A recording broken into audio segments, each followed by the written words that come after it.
Në dhjetor të vitit 1924, kur ushtria e Ahmet Zogut hyri në pallatin qeveritar të Tiranës, ata gjetën diçka që nuk duhej të ekzistonte kurrë. Një valixhe të zezë, të mbyllur me 4 brava, të fshehur në një dhomë sekrete pas bibliotekës. Brenda saj ndodheshin kontrata pronësie për gjysmën e tokave bujqësore të Shqipërisë, letra bankare nga Zvicra dhe Franca, dhe një dokument i shkruar dorazi që detajonte çdo lek të dhënë për financimin e revolucionit. Emri në fund i çdo faqeje ishte i njëjtë, Shefqet Bej Vërlaci. Por menjëherë pas marrjes së pushtetit, kjo valixhe u zhduk pa gjurmë.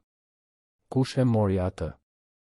Dhe më e rëndësishmja, çfarë fshinin ato dokumente që vetë Zogu nuk donte t'i shite askush? Kur flasim për pushtetin në Shqipërinë e viteve 20, ne shpesh mendojmë për mbretër dhe gjeneral, për uniforma ushtarake dhe fjalime në sheshe. Por pushteti i vërtet nuk mbahej në pallate, por në zyrat e heshtura të Elbasanit, ku një njeri me kostum të zi dhe mustaqe të hollë vendoste se kush do të qeveriste dhe kush do të rrëzohej. Ky njeri nuk kishte nevojë për tituj madhështor apo për ushtri personale. Ai kishte diçka shumë më të fuqishme, tokën nën këmbët e gjysmës së popullit shqiptar dhe arin në bankat evropiane. Emri i tij ishte Shefqet Bej Vërlaci dhe historia e tij është historia e një njeriu që bëri një mbret, e pastaj e shkatërroi atë me të njëjtën durim të ftohtë me të cilën numëronte paratë e tij. Imagjinoni një njeri që zotëron më shumë tokë se sa mund të ecësh në 3 ditë. Imagjinoni që çdo fshat që shihni nga dritarja e trenit, çdo aragruri, çdo vresht rrushi, i përket një personi të vetëm. Kjo nuk ishte metaforë në Shqipërinë e viteve 20, kjo ishte realiteti i Shefqet Vërlacit. Ai ishte trashëgimtar i një dinastie bejlerësh që kishte grumbulluar tokë për shekuj, por ai nuk ishte thjesht një pronar toke i vjetër. Ai ishte një njeri biznesi modern, i trajnuar në Stamboll, që e kuptonte se si të kthente tokën në para dhe parat në pushtet. Kur një fshatar i Elbasanit paguante qiran e tokës, ai nuk e dinte që ato para po shkonin drejt për drejt në financimin e revolucioneve dhe rrëzimin e qeverive. Çfarë ndjen një njeri kur e di që pa paratë e tij, vendi do të ishte kaos? Çfarë mendon ai kur sheh se politikanët që ai financon vinë në shtëpinë e tij natën, duke u lutur për kredi dhe duke premtuar besnikëri të përjetshme? Shefqet Vërlaci e dinte këtë ndjenjë shumë mirë. Ai nuk ishte një ëndërrimtar romantik që donte të shpëtonte Shqipërinë, ai ishte një pragmatist i ftohtë që e kuptonte se stabiliteti politik ishte i mirë për biznesin. Dhe në fillim të viteve 20, Shqipëria ishte çdo gjë përveç e qëndrueshme. Qeverit binin çdo disa muaj, bandat kontrollonin rrugët dhe askush nuk dinte se kush do të ishte në pushtet javën tjetër. Për një njeri si Vërlaci, kjo ishte jo vetëm e rrezikshme, ishte e keqe për biznesin. Prandaj, kur një oficer i ri ushtarak me ambicie të mëdha erdhi tek ai në vitin 1023, Vërlaci nuk e refuzoi. Ky oficer quhej Ahmet Zogu dhe ai kishte një plan të thjeshtë, të rrëzonte qeverinë ekzistuese dhe të sillte rend dhe stabilitet. Por për këtë, ai kishte nevojë për para, shumë para. Para për të paguar ushtarët, për të bler armë, për të korruptuar generalet e tjerë. Dhe Vërlaci kishte ato para. Por ai nuk ishte një bamirës që jepte para falas. Ai ishte një investitor që priste kthim. Dhe kthimi që ai kërkonte ishte i thjeshtë, një qeveri që do të mbrojë interesat e tij, që do të garantojë të drejtat e pronësisë, që do të lejojë që bejtë si ai të vazhdojnë të grumbullojnë pasuri pa ndërhyrje. Marrëveshja u bë në një darkë private në konakun e Vërlacit në Elbasan. Aty ishin vetëm 3 njerëz, Vërlaci, Zogu dhe një notar që shkroi çdo fjalë të thënë. Sipas dëshmitarëve që punuan në atë shtëpi, Vërlaci foli pak atë natë. Ai dëgjoi planet e Zogut, bëri disa pyetje të mprehta për detajet ushtarake dhe pastaj tha vetëm një fjali: "Do të kesh parat deri të premten." Zogu u ngrit, puthi dorën e Vërlacit sipas traditës së vjetër dhe doli në errësirë. Brenda një jave, llogaria e Zogut në një bankë zvicerane u mbush me një shumë që sot do të ishte ekuivalente me miliona euro. Dhe brenda një muaji, Zogu marshoi në Tiranë me një ushtri të re, të pajisur mirë dhe mori pushtetin. Por çfarë nuk e dinte zogu atë natë ishte se Vërlaci nuk kishte investuar vetëm në të. Ai kishte investuar në një iden se ai, shefqet Vërlaci, do të ishte gjithmonë njeriu pas fronit, njeriu që mbante fijet e pushtetit në duart e tij. Dhe për një kohë, kjo funksionoi në mënyrë perfekte. Zogu u bë kryeministër, pastaj president dhe më në fund mbret. Dhe në çdo hap të kësaj rruge, Vërlaci ishte aty, jo në skenë, por pas skenës, duke siguruar që çdo vendim të madh të kalonte nëpër duart e tij. Ai nuk kishte nevojë për tituj zyrtar. Ai kishte diçka më të mirë, ai kishte borxhin e një mbreti. Imagjinoni se jeni Ahmet Zogu në vitin 1028, ditën e kurorëzimit tuaj si mbreti i shqiptarëve. Ju qëndroni në front me kurorën në kokë dhe shikoni turmën që ju duartroket. Por në radhën e parë, ju shihni një njeri që nuk duartroket.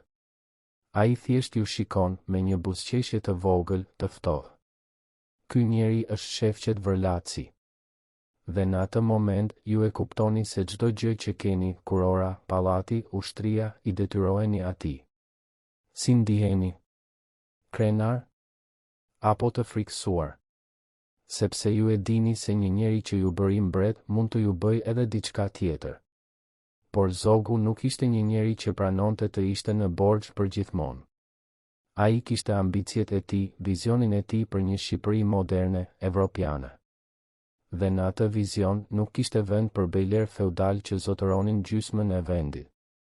Ai donte të ishte një mbret i vërtet, jo një kukull në duart e një oligarku. Dhe kështu, ngadalë, ai filloi të largohej nga Vërlaci. Fillimisht ishin gjëra të vogla, takime të anulluara, këshilla të injoruar, vendime të marra pa konsultim. Por pastaj erdhi goditja e vërtet, goditja që Vërlaci nuk e fali kurrë. Në vitin 1028, Zogu ishte i fejuar me vajzën e Vërlacit. Kjo nuk ishte vetëm një martesë, ishte një aleancë dinastike, një garanci se familja Vërlaci do të ishte e lidhur përgjithmonë me fronin mbretëror. Por Zogu kishte plane të tjera. Ai donte një mbretëresh evropiane, dikush që do t'i jepte legjitimitet ndërkombëtar, jo një vajzë nga një familje bejlerësh shqiptar. Dhe kështu, pa paralajmërim, ai e prishi fejesen. Për Vërlacin, kjo nuk ishte thjesht një fyrje personale, ishte një shenjë e qartë se Zogu e konsideronte veten më të madh se njeriu që e kishte bërë atë. Ishte një shenjë se mbreti kishte harruar se kush e kishte paguar kurorën e tij. Ajo natë, kur lajmi i prishjes së fejeses arriti në konakun e Elbasanit, Vërlaci thiri të gjithë njerëzit e tij të besuar. Ata pritën që ai të shpërthej në zemërim, të kërcënoj, të bërtas. Por ai nuk bëri asgjë nga kjo. Ai thjesht u ul në koltukun e tij të lëkurës, ndezi një cigare dhe tha me një zë të qetë, një njeri që harron se kush e ndihmoi të ngjitet, do të mësoj se sa shpejt mund të bjerë. Dhe pastaj ai filloi të planifikonte. Jo me nxitim, jo me zemërim, por me durimin e një njeriu që e di se hakmarrja më e mirë është ajo që vjen kur armiku nuk e pret. A mund të imagjinoni se çfarë do të thotë të kesh pushtetin të ndërtosh një mbret dhe pastaj të shohësh se ai mbret të kthen shpinën?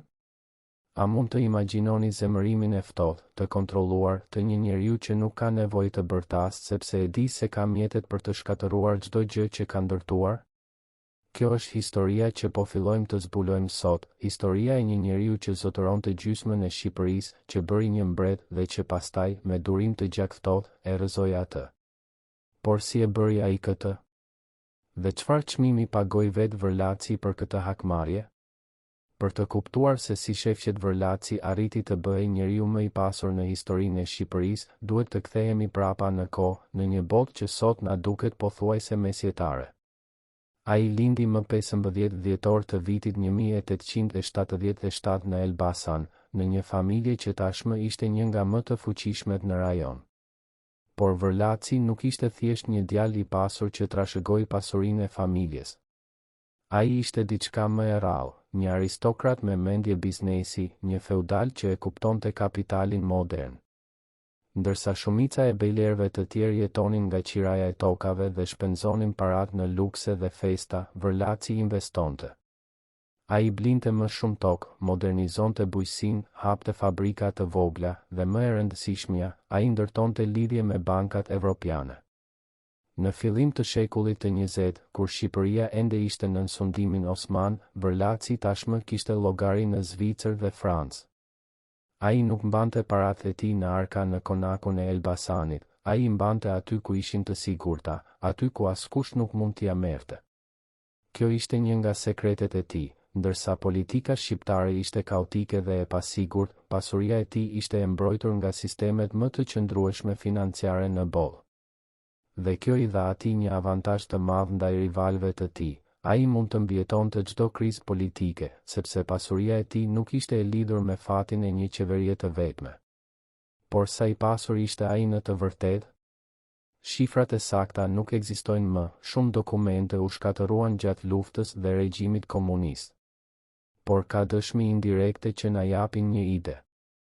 Në vitin 2024, kur Vërlaci u bë kryeministër për herë të parë për një periudhë të shkurtër nga marsi deri në maj, ai nuk mori asnjë palë. Ai nuk kishte nevojë. Të ardhurat e tij vjetore nga tokat e tij ishin më të mëdha se buxheti i tërë i Ministrisë së Brendshme. Një fshatar mesatar në Elbasan fitonte rreth 100 franga në vit, Vërlaci fitonte më shumë se kaq në një ditë vetëm nga qiraja e tokave. Dhe kjo ishte vetëm pjesa e dukshme e pasurisë së tij. Pjesa e padukshme, investimet, aksionet, llogaritë bankare, ishte shumë më e madhe. Imagjinoni se ecni nëpër Elbasan në vitet 20. Çdo ndërtesë të madhe që shihni, ai e zotëron. Çdo dyqan që kalon, ai është pronari i tokës ku qëndron.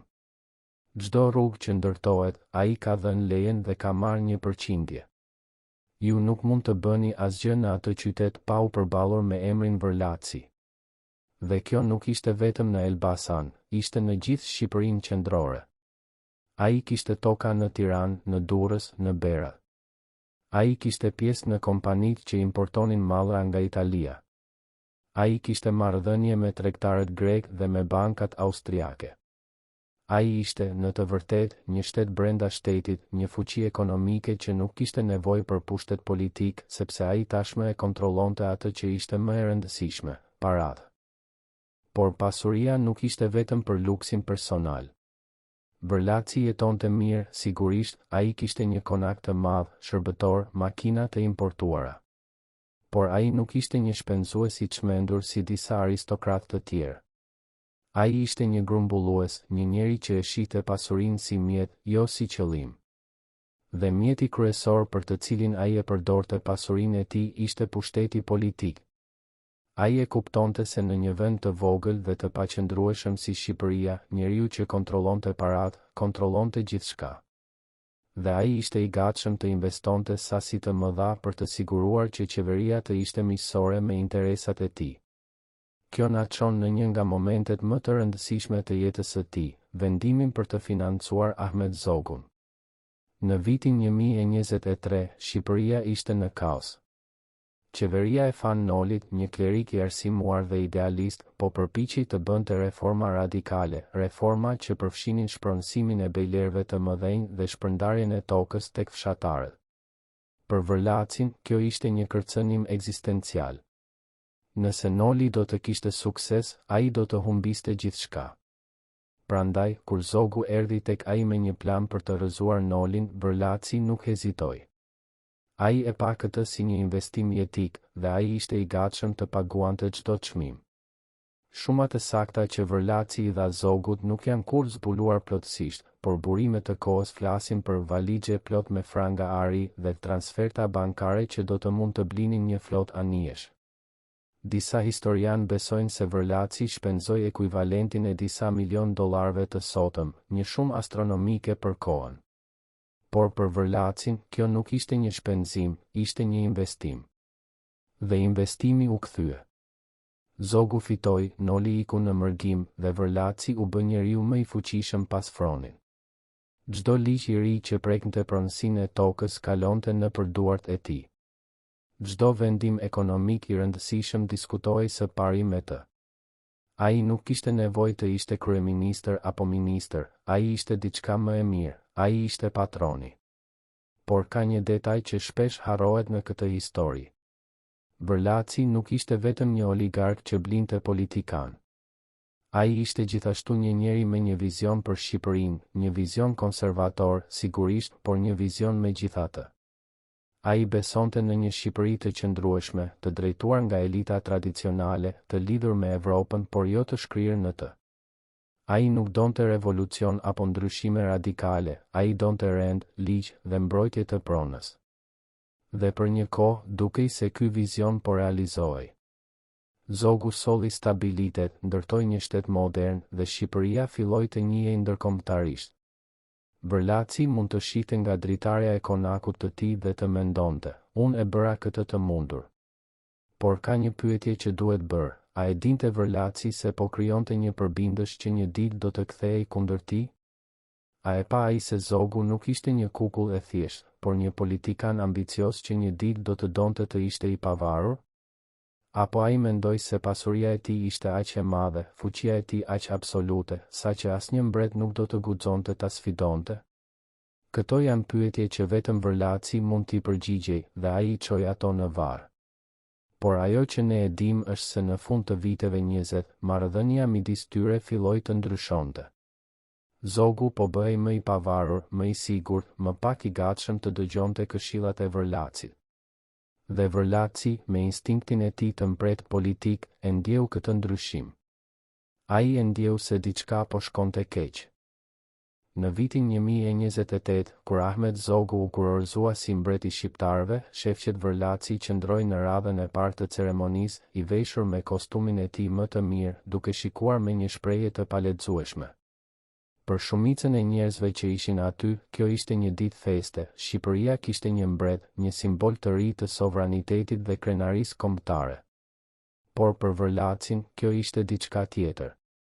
Kjo ishte dita kur investimi i tij më i madh arriti kulmin e tij, dhe gjithashtu dita kur ai filloi të kuptonte se kishte humbur kontrollin mbi atë investim.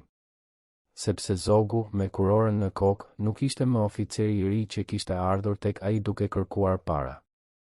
Ai ishte tani një mbret me një ushtri, me një shtet, me ambicie që shkonin përtej interesave të një beu nga Elbasani. Por momenti i vërtet i thyrjes nuk erdhi në ditën e kurorëzimit. Ai erdhi disa muaj më vonë, në një darkë private në pallatin mbretëror. Vërlaci ishte ftuar, jo si një mik i ngushtë, por si një figurë e rëndësishme që duhej respektuar. Gjatë darkës, Zogu foli për planet e tij për modernizimin e Shqipërisë, për ndërtimin e rrugëve dhe shkollave, për krijimin e një ushtrie moderne. Dhe pastaj, pothuajse rastësisht, ai përmendi se po mendonte të bënte reforma në sistemin e pronësisë së tokës, për të ndihmuar fshatarët, siç tha ai. Vërlaci nuk tha asgjë në atë moment.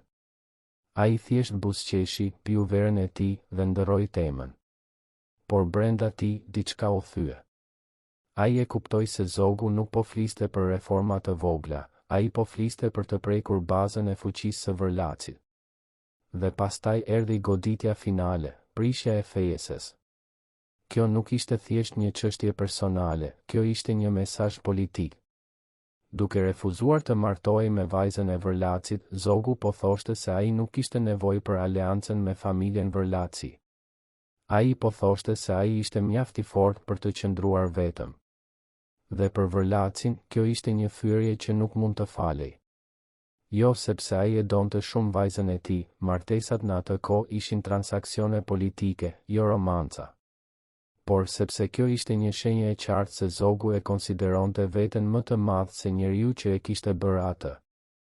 Dhe kjo ishte një gabim që Vërlaci ishte i vendosur ta ndëshkonte. Por si mund të ndëshkosh një mbret? Vërlaci nuk kishte ushtri. Ai nuk mund të organizonte një grusht shteti. Ai nuk kishte mbështetjen e masave popullore. Ajo që ai kishte ishte diçka më e fuqishme, ai kishte durim, lidhje dhe një kuptim të thellë se si funksiononte pushteti në Shqipëri. Ai e dinte se Zogu, pavarësisht kurorës së tij, ishte i dobët. Ai mbështetej në mbështetjen e Italisë për të mbajtur pushtetin. Ai kishte armiq brenda dhe jashtë vendit. Dhe më e rëndësishmja, ai kishte bërë gabimin e të bërit armiq me njeriun që e kishte financuar. Vërlaci nuk kishte nevojë të vepronte menjëherë, ai mund të priste. Dhe ai priti. Gjatë viteve 30, ndërsa Zogu konsolidonte pushtetin e tij dhe përpiqej të modernizonte Shqipërinë, Vërlaci u tërhoq nga skena publike. Ai nuk dha më intervista, nuk mori më pozicione qeveritare, nuk u shfaq më në ceremoni zyrtare. Për shumë njerëz, dukej sikur ai ishte tërhequr nga politika, sikur ai kishte pranuar humbjen e tij dhe po jetonte një jetë të qetë si një aristokrat i vjetër. Por kjo ishte një iluzion. Në të vërtetë, Vërlaci po punonte në heshtje, duke ndërtuar aleanca të reja, duke mbajtur kontakte me ata që nuk ishin të kënaqur me Zogun, duke pritur momentin e duhur për të vepruar. Ai e dinte se në politik, durimi është një armë më e fuqishme se sa shpata. Dhe momenti erdhi në vitin 1039, kur Italia e Mussolinit vendosi të pushtonte Shqipërinë.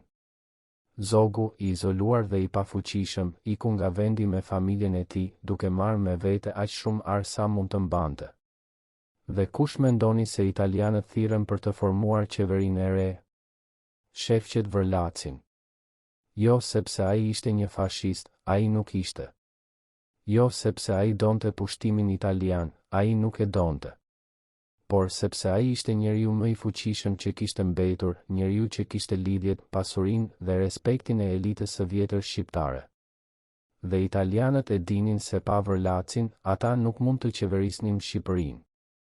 Kur Vërlaci pranoi të bëhej kryeministër në pushtimin italian, shumë e akuzuan për tradhti.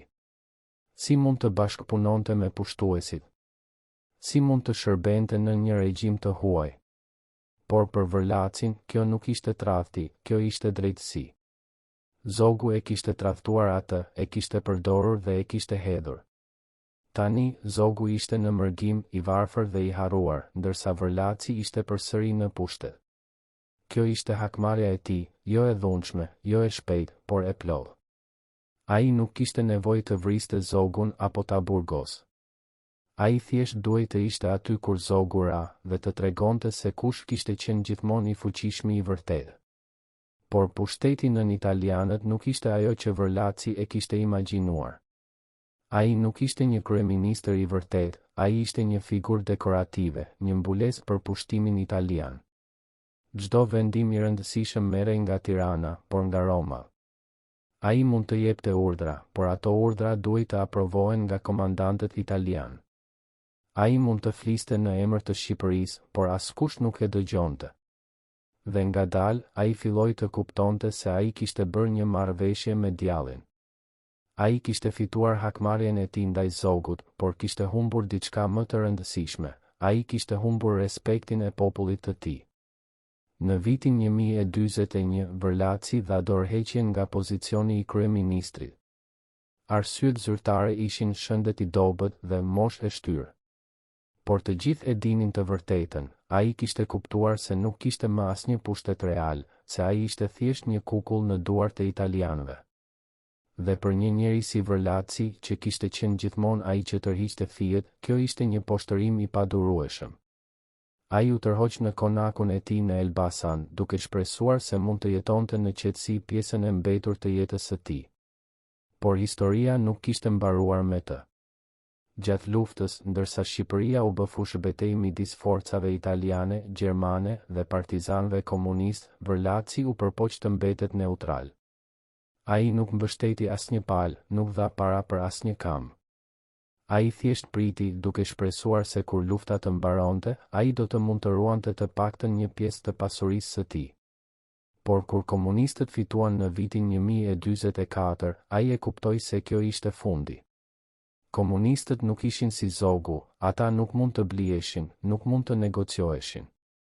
Ata kishin një ideologji që e shihte Vërlacin si një armik të klasës, një shfrytëzues që duhej shkatëruar. Dhe Vërlaci, me instinktin e tij të mbijetesës, e kuptoi se duhej të largohej. Në vitin 1046, shefqet Vërlaci arriti në Zyri, Zvicër, me pak gjëra në valixhe dhe me shëndet të dobët. Ai kishte arritur të transferonte një pjesë të pasurisë së tij në banka zvicerane para se komunistët të konfiskonin gjithçka. Por kjo ishte vetëm një hije e asaj që ai kishte pasur dikur. Ai jetoi në një apartament të vogël, I rrethuar nga kujtimet e një jete që kishte qenë dikur e mbushur me pushtet dhe pasuri. Dhe më 21 korrik të vitit 1046, ai vdiq, larg nga toka që ai kishte zotëruar, larg nga njerëzit që ai kishte komanduar, larg nga vendi që ai kishte përpiqur të kontrollonte. Por ai ishte vërtet si një hero apo një villajn? A ishte ai një patriot që përpiqej të mbrojë interesat e Shqipërisë, apo një oligark që mendonte vetëm për pasurinë e tij? A ishte hakmarrja e tij ndaj zogut të justifikuar, apo ishte një akt I egoist që I bëri dëm vendit? Këto janë pyetje që historianët ende I debatojnë. Por ajo që nuk mund të debatohet është kjo: Shefqet Vërlaci ishte një nga njerëzit më të fuqishëm që Shqipëria ka njohur ndonjëherë, një njeri që bëri një mbret dhe pastaj e rrëzoi atë. Dhe historia e tij na mëson një mësim të rëndësishëm: në politik nuk ka miq të përjetshëm, ka vetëm interesa të përhershme. Dhe kur interesat ndryshojnë, edhe aleancat më të forta mund të thyen. Deri në çastin e fundit kam besuar se do të shpëtonim, thot një ish oficer I gardës personale të Vërlacit, duart ende duke I rënë në dridhi pas 35 vjetësh. Çfarë e dinte ky njeri që ne nuk e dim? Këtë mbrëmje, 3 ish antar të rrethit të brendshëm të Vërlacit flasin për herë të parë për sekretet që I kanë mbajtur për dekada të tëra. Ata ishin aty kur zogu erdhi në konak natën, kur valigjet u mbushën me ar, kur planet u thurën në errësirë. Ata dëgjuan biseda që nuk duhej të dëgjoheshin kurrë, pan dokumente që u dogjen menjëherë pas leximit dhe mbi të gjitha. Ata e din të vërtetën për atë që ndodhi vërtet midis Vërlacit dhe zogut në ato vite kur fati I Shqipërisë vendosej në dhomat e errëta të Elbasanit. Zbulimet e tyre do të ndryshojnë gjithçka që mendoni se dini për ditët e fundit të pushtetit të Vërlacit. Një nga këta njerëz që do ta quajmë Ismail për të mbrojtur identitetin e familjes së tij, punonte si sekretar personal I Vërlacit nga viti 1028 deri në 1039. Ai ishte një nga të vetmit 5 njerëz që kishin çelsat e sefove kur ruheshin dokumentet më sekrete. Shefqet Bey nuk ishte njeri që fliste shumë, kujton Ismail, zëri I tij ende I qartë pavarësisht moshës. Por kur ai fliste, çdo fjalë kishte peshë. Dhe kur ai heshte, heshtja e tij ishte edhe më e fuqishme. Ismail kujton një mbrëmje të veçantë në dimrin e vitit 1030, pak kohë pas prishjes së fejeses me vajzën e Vërlacit. Zogu kishte dërguar një emisar për të shpjeguar vendimin e tij, për të kërkuar kuptim dhe për të siguruar Vërlacin se miqësia e tyre do të vazhdonte. Vërlaci e dëgjoi emisarin në heshtje absolute, pa ndërprerë, pa bërë asnjë pyetje. Kur emisari mbaroi, Vërlaci u ngrit, I shtrëngoi dorën dhe tha vetëm kaq: "Thuaj mbretit se unë kuptoj plotësisht." Dhe ai do të kuptoj gjithashtu me kohën. Emisari u largua I shqetësuar dhe Ismail e pa se si Vërlaci u ul përsëri në koltukun e tij dhe filloi të shkruante letra që do të dërgoheshin në Rom, në Beograd, në Athinë. Atë natë, thot Ismail, unë e kuptova se diçka kishte ndryshuar përgjithmonë. Bey nuk ishte I zemëruar. Ai ishte diçka shumë më e rrezikshme, ai ishte I qetë. Por çfarë përmbaheshin ato letra? Një tjetër dëshmitar, një ish kurier që transportonte korrespondencën sekrete të Vërlacit, zbulon detaje që nuk janë publikuar kurrë më parë. Bey kishte një rrjet korrespondentësh në të gjithë Ballkanin, shpjegon ai. Ai shkëmbente letra me politikan italian që nuk ishin të kënaqur me politikën e zogut, me oficer grek që kishin pretendime territoriale ndaj Shqipërisë, me diplomat jugoslav që shihnin zogun si një kërcënim. Ai nuk po organizonte një komplot të drejtë për drejtë, ai ishte shumë I mençur për këtë. Ai thjesht po mbillte dyshime, po ushqente pa kënaqësi, po siguronte që çdo kryeqytet evropian të dëgjonte një version tjetër të historisë përveç asaj që zogu donte të tregonte. Kjo ishte arti I Vërlacit, ai nuk luftonte me armë, por me informacion, me lidhje, me durimin e një shahu që luan një lojë të gjallë. Ai e dinte se zogu mbështetej në mbështetjen ndërkombëtare për të mbajtur fronin e tij, dhe ai po punonte sistematikisht për ta gërryer atë mbështetje. Por ka një detaj edhe më shqetësues që del nga këto dëshmi.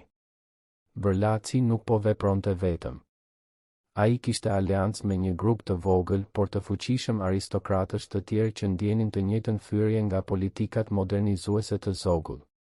Këta njerëz, që historianët i quajnë grupi i Elbasanit, takoheshin çdo muaj në konakun e Vërlacit për të diskutuar strategjinë e tyre. Ata nuk ishin revolucionar, ata ishin konservatorë që donin të kthejnë Shqipërinë në atë që ajo kishte qenë para Zogut, një vend ku fuqia e vërtet qëndronte te bejt dhe te toka, jo të shteti modern. Dhe Vërlaci ishte lideri i padiskutueshëm i këtij grupi. Ai nuk kishte nevojë të jepte urdhra, kujton një pjesëmarrës i atyre takimeve. Ai thjesht paraqiste situatën, analizonte mundësitë dhe të tjerët e kuptonin se çfarë duhej bërë. Ai ishte si një drejtor orkestre, ai nuk luante asnjë instrument, por patë, muzika nuk do të kishte kuptim. Imagjinoni se jeni Ahmet Zogu në fillim të viteve 30, duke u ulur në fronin tuaj mbretëror, duke menduar se keni konsoliduar pushtetin tuaj. Ju keni një ushtri, një polici sekrete, një aparat shtetëror. Por ajo që ju nuk e dini është se në Elbasan, në një konak të qetë, një njeri që ju e konsideroni të mposhtun po thurr një rrjet që ngadalë po ju rrethon. Çdo raport që ju merrni nga agjentët tuaj ju thotë se Vërlaci është i tërhequr, i moshuar, i pafuqishëm. Por a janë këto raporte të vërteta? Apo Vërlaci është aq i zgjuar sa t'ju bëjë të besoni atë që ai dëshiron që ju të besoni? Kjo është pyetja që Zogu nuk e bëri kurrë, dhe kjo ishte gabimi i tij fatal. Ndërkohë, ndërsa Vërlaci punonte në heshtje për të minuar Zogun, ai vazhdonte të jetonte një jetë që nga jashtë dukej plotësisht normale.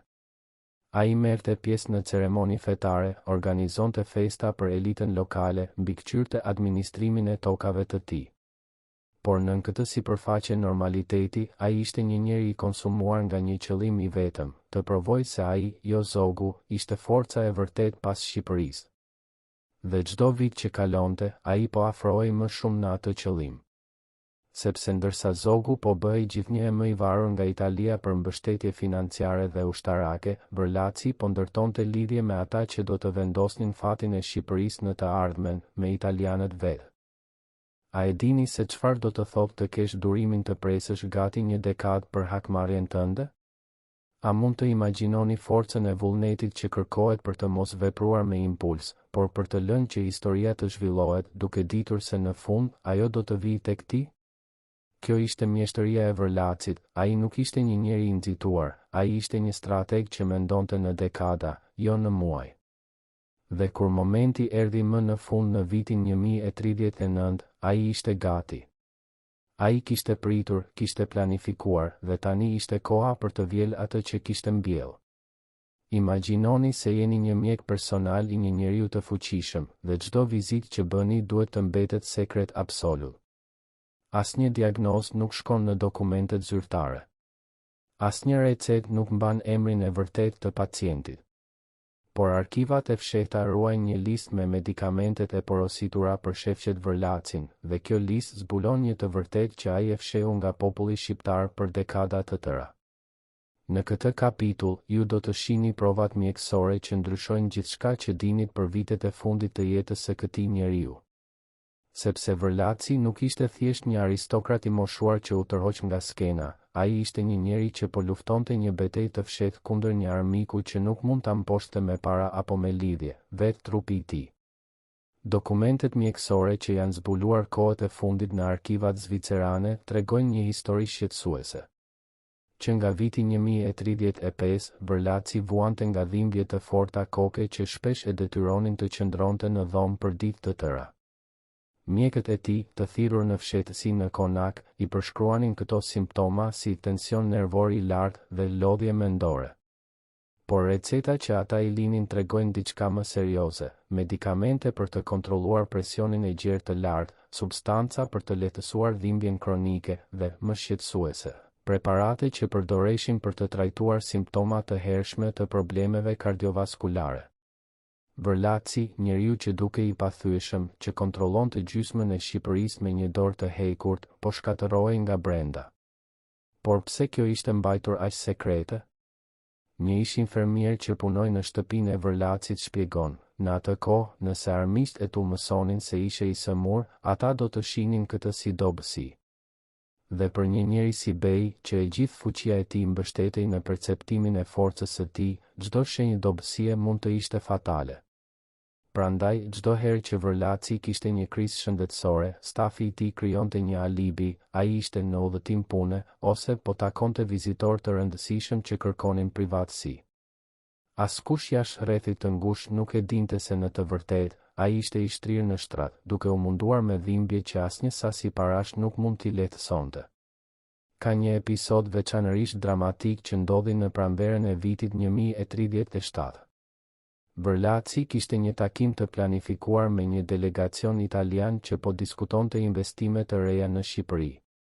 Ky takim ishte kritik, ai ishte një nga hapat e tij për të ndërtuar lidhje më të forta me Italinë, lidhje që ai shpresonte se një ditë do të mund t'i përdorte kundër Zogull.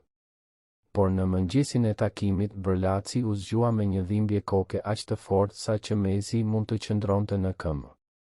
Mjeku i tij ju lut të anulonte takimin, duke paralajmëruar se stresi mund të shkaktonte diçka më serioze.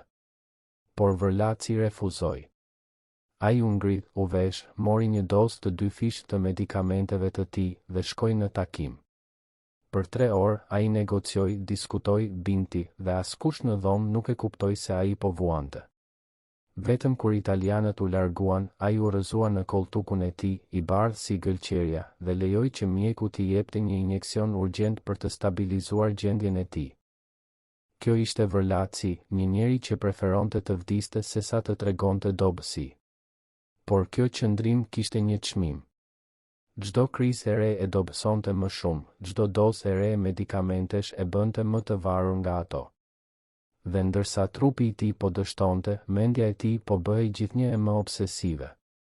Ai filloi të shihte komplot kudo, ai mendonte se Zogu kishte vendosur spiun në shtëpinë e tij, se mjekët e tij mund të ishin blerë nga armiqt, se çdo vizitë e re mjekësore mund të ishte një mundësi për helmim. Kjo paranoj nuk ishte plotësisht e pabazuar, në atë kohë, helmimet politike nuk ishin të rralla. Por ajo e bëri jetën e Vërlacit edhe më të izoluar, edhe më të vetmuar. Një detaj tjetër që del nga dokumentet mjekësore është edhe më i çuditshëm. Në vitin 1038, Vërlaci kërkoi nga një mjek zviceran që të vinte në Shqipëri për një konsultim të fshehtë. Ky mjek, një specialist në sëmundje nervore, kaloi një javë duke ekzaminuar Vërlacin dhe duke biseduar me të. Në raportin e tij, i shkruar në gjermanisht dhe i zbuluar vetëm kohët e fundit, mjeku shkruan: pacienti shfaq shenja të stresit të zgjatur dhe të ankthit kronik. Ai flet vazhdimisht për drejtësinë që duhet të bëhet dhe për llogaritë që duhet të paguen. Ai ka vështirësi në gjumë dhe raporton ëndra të përsëritura ku ai sheh veten duke humbur gjithçka që ka ndërtuar. Rekomandoi pushim të plotë dhe largim nga aktivitetet politike. Por Vërlaci, sigurisht, e injoroi këtë këshill. Ai nuk mund të pushonte, jo kur ai ishte aq afër të arrinte atë që kishte planifikuar për vite. Por çfarë e shkaktoi këtë përkeqësim të shëndetit të tij? Disa historian mjekësor besojnë se ishte një kombinim i faktorëve: stresi i vazhdueshëm i jetës politike, dieta e pasur që ishte tipike për aristokratët e kohës, mungesa e ushtrimit fizik, dhe ndoshta një predispozitë gjenetike për probleme kardiovaskulare. Por ka edhe një teori më e errët që qarkullon midis atyre që e studiojnë këtë periudhë. Disa besojnë se Vërlaci mund të jetë helmuar ngadalë gjatë viteve, jo me një dozë vdekjeprurëse, por me sasi të vogla që gradualisht e dobësonin trupin e tij. Kjo teori nuk është kurrë provuar dhe shumica e historianëve e konsiderojnë atë si spekulim. Por fakti që vetë Vërlaci e besonte këtë, siç tregohet nga paranoja e tij në rritje, tregon se sa e paqëndrueshme dhe e rrezikshme ishte bota në të cilën ai jetonte. Ndërsa shëndeti i tij përkeqësohej, Vërlaci bëri diçka që shumë e konsiderojnë si një akt dëshpërimi. Ai filloi të konsultohet me njerëz që pretendonin se kishin aftësi mistike. Në arkivat personale të familjes Vërlaci, që u hapën pjesërisht në vitet e fundit, ka referenca për një vizitë që ai bëri në Malsinë e Madhe në vitin 1038. Aty, ai takoi një grua të moshuar që ishte e njohur në rajon si një shikuese e së ardhmes. Çfarë i tha kjo grua vërlacit? Askush nuk e di me siguri, sepse ai nuk foli kurrë publikisht për këtë vizitë. Por pas kthimit të tij, ai filloi të ndryshonte disa nga zakonet e tij, ai zëvendësoi disa nga rojet e tij më besnik, ai ndryshoi rrugën që merrte kur udhëtonte, ai filloi të mbante një amulet të vogël që, sipas dëshmitarëve, nuk e hoqi kurrë nga qafa e tij. A ishte kjo thjesht bestytni e një njeriu të moshuar dhe të sëmur? Apo kishte diçka më shumë pas kësaj? Një gjë është e qartë, në vitet e fundit para pushtimit italian, Vërlaci ishte një njeri i ndarë midis dy botëve. Nga njëra anë, ai ishte ende aristokrati i fuqishëm, biznesmeni i mençur, strategu politik që po planifikonte rrëzimin e zogut. Por nga ana tjetër, ai ishte një njeri i sëmur, i friksuar, i obsesionuar me vdekjen dhe me trashëgimin e tij. Ai e dinte se koha e tij po mbaronte, dhe kjo e bënte atë edhe më të vendosur për të parë planet e tij të realizuara para se të ishte shumë vonë. Kjo kombinim i fuqisë dhe dobësisë, i vendosmërisë dhe dëshpërimit e bën historinë e tij edhe më tragjike, sepse kur ai më në fund arriti atë që kishte dashur, kur ai u bë përsëri kryeministër në vitin 1039, trupi i tij tashmë ishte aq i dobësuar sa që ai mezi mund të gëzonte fitoren e tij. A mund të imagjinoni se çfarë do të thotë të luftosh për diçka për vite të tëra, duke sakrifikuar shëndetin tënd, paqen tënde mendore, marrëdhëniet e tua personale dhe pastaj, kur më në fund e arrin atë, të kuptosh se je shumë i lodhur, shumë i sëmur për ta shijuar? Kjo ishte tragjedia e shefqet Vërlacit, ai fitoi betejën e tij kundër zogut, por humbi betejën kundër kohës dhe kundër trupit të tij. Dhe kjo na çon në pyetjen që duhet të bëjmë, a ja vlente? A ja vlente të shkatërosh shëndetin tënd, të konsumohesh nga hakmarrja, vetëm për të provuar se ti ishe i forti? Apo ka momente kur fitoria kushton shumë më shumë se sa vlen? Në prill të vitit 1039, kur trupat italiane marshuan në Durrës dhe Ahmet Zogu iku me familjen e tij drejt Greqisë, shefqet Vërlaci ishte në konakun e tij në Elbasan, duke pritur. Ai nuk ishte i befasuar, ai e kishte parashikuar këtë moment për vite. Ai kishte ndërtuar lidhjet e tij me italianët, kishte siguruar që emri i tij të ishte i njohur në Rom si një figurë e besueshme dhe e respektueshme. Dhe tani, kur Shqipëria kishte nevojë për një qeveri të re në pushtimin italian, italianët e dinin se këtë thërrisnin. Por ajo që askush nuk e dinte ishte se brenda Vërlacit kishte një luftë të brendshme që po zhvillohej, një luftë midis kënaqësisë së hakmarrjes dhe turpit të bashkëpunimit me pushtuesit. Kur emisarët italian erdhën tek ai për t'i ofruar pozicionin e kryeministrit, Vërlaci nuk pranoi menjëherë. Ai kërkoi kohë për të menduar, për të konsultuar me njerëzit e tij të besuar. Kjo nuk ishte një vendim i lehtë. Ai e dinte se duke pranuar, ai do të etiketohej si bashkëpunëtor, si tradhtar. Por ai gjithashtu e dinte se kjo ishte shansi i tij i vetëm për të treguar se ai, jo zogu, kishte qenë gjithmonë forca e vërtet pas Shqipërisë. Dhe në fund, ambicia dhe hakmarrja fituan mbi çdo konsiderat tjetër. Ai pranoi. Kur lajmi u bë publik se Vërlaci do të ishte kryeministri i ri, reagimet ishin të përziera. Disa nga aristokratët e vjetër e përshëndetën këtë si një kthim në rendin e vërtet, një fund i eksperimentit të dështuar të zogut me modernizimin. Por shumë të tjerë, veçanërisht të rinjt dhe intelektualët, e pan këtë si një tradhti të hapur. Si mund një shqiptar, një njeri që pretendonte se donte të mirën e vendit, të shërbente në një regjim pushtues? Si mund ai të ulej në karrigen e kryeministrit ndërsa trupat e huaja marshonin në rrugët e Tiranës? Këto pyetje e ndoqën Vërlacin për pjesën e mbetur të jetës së tij, dhe ai nuk pati kurrë një përgjigje që të kënaqte kritikët e tij. Por për Vërlacin, kjo nuk ishte tradhti, kjo ishte drejtësi. Ai e shihte veten si një njeri që po rikthente Shqipërinë në rrugën e saj të vërtetë, larg nga eksperimentet e zogut me nacionalizmin modern dhe centralizimin e pushtetit. Ai besonte se në udhëheqjen e tij, edhe në pushtimin italian, Shqipëria do të mund të ruante një shkallë autonomie, do të mund të mbrojë interesat e elitës së saj tradicionale, do të mund të shmangë kaos dhe revolucion. Kjo ishte arsyetimi i tij, dhe në mendjen e tij, ai nuk ishte një tradhtar, por një shpëtimtar. Por realiteti ishte shumë më i ashpër se sa ai e kishte imagjinuar. Që nga dita e parë në detyrë, Vërlaci kuptoi se ai nuk ishte një kryeministër i vërtet, ai ishte një figurë dekorative, një mbulesë për pushtimin italian. Çdo vendim i rëndësishëm merrej nga komandantët italian, çdo ligj i ri duhej të aprovohej nga Roma, çdo protestë e popullit shtyp. Imagjinoni se jeni një nga 12 njerëzit që dinin gjithçka për shefqet Vërlacin, çdo sekret mjekësor, çdo plan evakuimi, çdo tunel të fshehur nën Elbasan. Tani imagjinoni se duhet të zgjidhni, të ruani besnikërinë tuaj ose të shpëtoni jetën tuaj. Më 22 prill të vitit 1041, këta njerëz bën zgjedhjen që ndryshoi historinë e Shqipërisë. Çfarë i detyroi ata të tradhtojnë shefin e tyre suprem?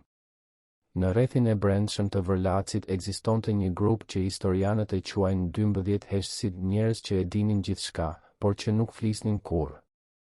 Ata ishin aty kur Vërlaci takohej me emisarët italian në orët e vona të natës, kur ai numëronte arin që do të transferohej në Zvicër, kur ai planifikonte se si të mbijetonte nëse gjithçka shkatërrohej. Por në pranverën e vitit 1041 diçka ndryshoi. Këta njerëz filluan të kuptojnë se anija po fundosej, dhe se Vërlaci nuk kishte më fuqi t'i shpëtonte as veten, e lëre më ta shpëtonte ata. Dhe kështu, ngadalë, heshtja e tyre u thye. Disa filluan të flisnin me partizanët, të tjerë me italianët, të tjerët thjesht u zhdukën në errësirë. Dhe Vërlaci, i izoluar në konakun e tij, e kuptoi se kishte humbur atë që kishte qenë gjithmonë forca e tij më e madhe, besimin e atyre që e rrethonin. Një nga këta 12, një ish administrator i tokave të Vërlacit që tani jeton në fshehtësi, flet për herë të parë për atë që pa në ato muaj të fundit. Bej nuk ishte më njeriu që kishte qenë, kujton ai, zëri i tij i mbushur me një përzierje keqardhje dhe frike. Ai ulej në bibliotekën e tij për orë të tëra, duke lexuar të njëjtat letra përsëri e përsëri, letra nga vitet 20, kur ai kishte qenë i fuqishëm, kur zogu vinte tek ai duke kërkuar ndihmë. Ai lexonte ato letra sikur të ishin shkrime të shenjta, sikur ato mund t'i kthejnë atij fuqinë që kishte humbur. Ky njeri kujton një skenë veçanërisht të dhimbshme, një mbrëmje kur Vërlaci e thirri dhe i kërkoi të sillte valixhen e vjetër të zezë, atë të njëjtën që kishte mbajtur kontratat dhe dokumentet e financimit të zogut. Por kur e hapën, ata zbuluan se shumica e dokumenteve ishin zhdukur. Dikush i kishte marrë, ose ndoshta vetë Vërlaci i kishte djegur në një moment paranoje. Ai shikoi brenda valixhes bosh dhe filloi të qante, thot dëshmitari. Ishte hera e parë që e pash atë njeri të qante. Dhe e kuptova se gjithçka kishte mbaruar. Por pse këta njerëz vendosën të largohen? Çfarë i bëri ata të humbasin besimin të njeriu që kishin shërbyer për vite? Përgjigjja qëndron në një dokument që u zbulua në arkivat italiane në vitet 90, një raport i shkruar nga një oficer italian që mbikëqyrte administratën e Vërlacit. Në këtë raport, oficeri shkruan, Vërlaci nuk ka më kontroll mbi njerëzit e tij. Ata e shohin se ai është i sëmur, i dobët, i paaftë për të marrë vendime të shpejta. Ata e shohin se italianët e trajtojnë atë si një kukull, dhe ata nuk duan të jenë kukullat të një kukull. Disa prej tyre tashmë po negociojnë me partizanët duke ofruar informacion në këmbim të mbrojtjes. Rekomandoj që Vërlaci të zëvendësohet sa më shpejt të jetë e mundur. Ky raport u shkrua në shkurt të vitit 1041, vetëm 2 muaj para se Vërlaci të jepte dorëheqjen. Dhe ai tregon një të vërtet të dhimbshme, Vërlaci nuk u largua nga pushteti sepse deshi, ai u largua sepse nuk kishte më askën që ta mbështeste. Imagjinoni se jeni një njeri që ka ndërtuar gjithçka mbi besnikërinë e atyre që i keni paguar, që i keni mbrojtur, që i keni bërë të pasur. Dhe pastaj, një ditë, ju zgjoheni dhe kuptoni se asnjë prej tyre nuk është më aty. Ata nuk ju kanë tradhtuar me zhurmë, me akuza publike, me dhunë. Ata thjesht janë zhdukur, si hija kur dielli perëndon. Kjo ishte fati i shefqet Vërlacit në pranverën e vitit 1041, një njeri i rrethuar nga heshtje, nga dhoma bosh, nga letra të padëgjuara. Dhe në atë heshtje, ai e dëgjoi më në fund të vërtetën që kishte shmangur për vite, se pushteti i tij kishte qenë gjithmonë një iluzion, një ndërtesë e ndërtuar mbi rër që tani po shkatërrohej nga valët e historisë. Por ka një detaj edhe më i errët në këtë histori. Sipas disa burimeve, Vërlaci e dinte se po tradhtohej, por nuk bëri asgjë për ta ndaluar këtë. Një ishroj i tij tregon se në mars të vitit 1041, Vërlaci e thiri dhe i tha: "E di se po më lën. E di se po flasin me armiqtë e mi. Por çfarë mund të bëj? Nëse i ndëshkoj, të tjerët do të largohen edhe më shpejt. Nëse i lë të lirë, ata do të më shkatërrojnë. Jam i kapur në një rrjet që unë vetë e kam thurur." Kjo pranueshmëri e pafuqisë, kjo dorëzim para fatit, ishte diçka e re për Vërlacin, një njeri që kishte kaluar gjithë jetën duke luftuar, duke planifikuar, duke kontrolluar. Dhe fakti që ai e pranoi humbjen e tij kaq qetësisht tregon se sa thellë ai ishte thyer, jo vetëm fizikisht, por edhe shpirtërisht.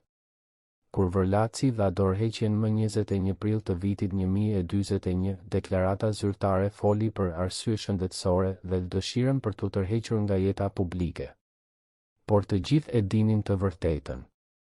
Ai nuk po tërhiqej, ai po largohej, duke u përpjekur të shpëtonte atë që kishte mbetur nga jeta e tij dhe nga pasuria e tij. Dhe njerëzit që dikur e kishin quajtur bej, që kishin puthur dorën e tij me respekt, tani flisnin për të me përbuzje, me mëshirë, me harres. Sepse në politikë, siç e kishte mësuar Vërlaci vetë, nuk ka miq të përjetshëm, ka vetëm interesa. Dhe kur interesat ndryshojnë, edhe besnikëria më e fortë shkrihet si bora në diell. A mund të imagjinoni se çfarë ndjeu Vërlaci kur e kuptoi se njerëzit që ai kishte besuar më shumë, që ai kishte bërë të pasur, që ai kishte mbrojtur për vite, tani po e braktisnin? A mund të imagjinoni dhimbjen e asaj tradhtie, jo një tradhtie e vetme, të madhe, por 1000 tradhtie të vogla, çdo ditë, çdo orë, derisa ai u gjet plotësisht i vetëm? Kjo është historia që shpesh harrohet kur flasim për njerëzit e fuqishëm, historia e fundit të tyre, kur fuqia zhduket dhe ata mbeten vetëm me veten e tyre, me kujtimet e tyre, me pendimin e tyre. Dhe për shefqet Vërlacin, ky fund kishte filluar shumë para se ai të vdiste në Zyri, ai filloi në atë moment kur ai e kuptoi se kishte humbur atë që kishte menduar se nuk mund të humbiste kurrë, kontrollin mbi njerëzit që e rrethonin. Kur ushtria pushtuese hyri në pallatin e Vërlacit në Elbasan në vjeshtën e vitit 1044, ata gjetën diçka që nuk duhej të ekzistonte kurrë. Dhoma të tëra plot me dokumente të djegura, sefe të hapura dhe të zbrazta, dhe një bibliotekë ku qindra libra ishin shyrë, faqet e tyre të shpërndara në dy sheme sikur dikush kishte kërkuar diçka të fshehur midis rreshtave. Por ajo që nuk gjetën ishte edhe më domethënëse, asnjë letër personale, asnjë ditar, asnjë dokument që do të tregonte se çfarë kishte menduar vërtet Vërlaci në ato vite të fundit. Çfarë u shkatërrua në ato dhoma? Çfarë sekretesh u dogjen që Vërlaci nuk donte që bota t'i dinte kurrë? Dhe më e rëndësishmja, kush i dogji ato? A ishte vetë Vërlaci në një akt i fundit i kontrollit mbi trashëgimin e tij? Apo ishin njerëzit e tij duke u përpjekur të fshehin prova që mund t'i komprometonin edhe pas vdekjes së tij? Këto pyetje mbeten pa përgjigje edhe sot, sepse ata që e dinë të vërtetën ose kanë vdekur, ose kanë zgjedhur të heshtin përgjithmonë. Por ka një dokument që mbjetoi, një dokument që u zbulua rastësisht në arkivat e një banke zvicerane në vitin 1998. Është një letër e shkruar nga Vërlaci në dhjetor të vitit 1044, disa muaj para se ai të largohej nga Shqipëria. Letra është drejtuar drejtorit të bankës dhe në të Vërlaci jep udhëzime të detajuara për menaxhimin e llogarive të tij në rast se ai nuk do të jetë më në gjendje të komunikojë. Por ajo që e bën këtë letër kaq të veçantë nuk janë udhëzimet financiare, është paragrafi i fundit, ku Vërlaci shkruan: "Nëse ju lexoni këtë letër, do të thotë se unë kam dështuar në atë që kam dashur të arrij. Kam dashur të lë një trashëgimi që do të kujtohej me respekt, një emër që do të qëndronte në histori si një forcë për stabilitet dhe rend. Por kam frikë se në vend të kësaj do të kujtohem si një njeri që bashkëpunoi me pushtuesit, që tradhtoi idealin e pavarësisë për të mbrojtur interesat e tij personale." Nëse kjo është e vërteta, atëherë unë pranoj gjykimin e historisë. Por dua që të dihet se çdo gjë që bëra sepse besoja se ishte e duhura për Shqipërinë, një Shqipëri që unë e njihja, që unë e doja, edhe nëse ajo Shqipëri nuk ekziston më. Kjo letër zbulon një vërlaci që rrallë e shohim në dokumentet historike, një njeri që dyshon, që reflekton, që e kupton se trashëgimia e tij mund të mos jetë ajo që ai kishte shpresuar. Dhe ajo ngre një pyetje thelbësore: a ishte vërlaci një oportunist i ftohtë që mendonte vetëm për pasurinë e tij, apo ishte një konservator i sinqert që besonte se po mbrojte një mënyrë jetese që po zhdukej? Historianët ende debatojnë këtë pyetje dhe ka argumente për të dyja anët. Por ajo që nuk mund të debatohet është se vërlaci e dinte se po humbiste betejën, jo vetëm betejën politike, por betejën për të kontrolluar se si do të kujtohej. Në arkivat që mbijetuan, ka edhe një dokument tjetër që hedh dritë mbi mentalitetin e vërlacit në ato muaj të fundit. Është një listë e shkruar dorazi, e datuar në janar të vitit 1045, që përmban emrat e njerëzve që vërlaci konsideronte si armiq të brendshëm, njerëz që ai besonte se po komplotonin kundër tij. Lista përfshin 12 emra, disa prej të cilëve ishin njerëz që kishin qenë dikur aleat të tij të ngushtë. Pranë çdo emri, vërlaci kishte shkruar shënime të shkurtra. Ka kontakte me partizanët, po transferon para jashtë vendit, ka takuar emisar grej. Por ajo që është më shqetësuese është shënimi në fund të listës, ku vërlaci shkruan: nuk mund t'i besoj askujt. Edhe ata që duken më besnik mund të jenë tradhtar. Duhet të jemi përgatitur për çdo skenar. Kjo paranoj, kjo humbje e plotë e besimit, tregon se sa thellë vërlaci ishte shkatëruar nga ngjarjet e viteve të fundit. Por çfarë ndodhi me këto dokumente pasi vërlaci u largua? Sipas dëshmive të atyre që ishin aty në ditët para largimit të tij, vërlaci kaloi orë të tëra në bibliotekën e tij, duke djegur letra në zjarrin e Oxhakut. Ai nuk lejoi askënd të hynte në dhomë, ndërsa bënte këtë, ai e bëri vetë, me duart e tij të dridhuara, duke hedhur faqe pas faqeje në flak. Një shërbëtor që e pa nga dritarja thotë: ai qante ndërsa i diqte. Nuk ishin lot zemërimi, por lot keqardhje. Sikur ai po diqte jo vetëm letra, por edhe pjesë të jetës së tij. Çfarë përmbaheshin ato letra? Ndoshta korrespondenca me zogun nga vitet 20, ndoshta dokumente që do të komprometonin njerëz të tjerë, ndoshta thjesht kujtime që ai nuk donte që askush t'i lexonte. Por çfarëdo që ishin, vërlaci vendosi se ishte më mirë që ato të zhduken përgjithmonë. Ka edhe një teori më të errët që qarkullon midis historianëve, teoria se vërlaci dogji ato dokumente jo për të mbrojtur veten, por për të mbrojtur të tjerët. Sipas kësaj teorie, dokumentet përmbaheshin prova për bashkëpunimin e shumë figurave të tjera shqiptare me italianët, dhe vërlaci, duke i djegur ato, po u jepte atyre një shans për të filluar nga e para pas luftës.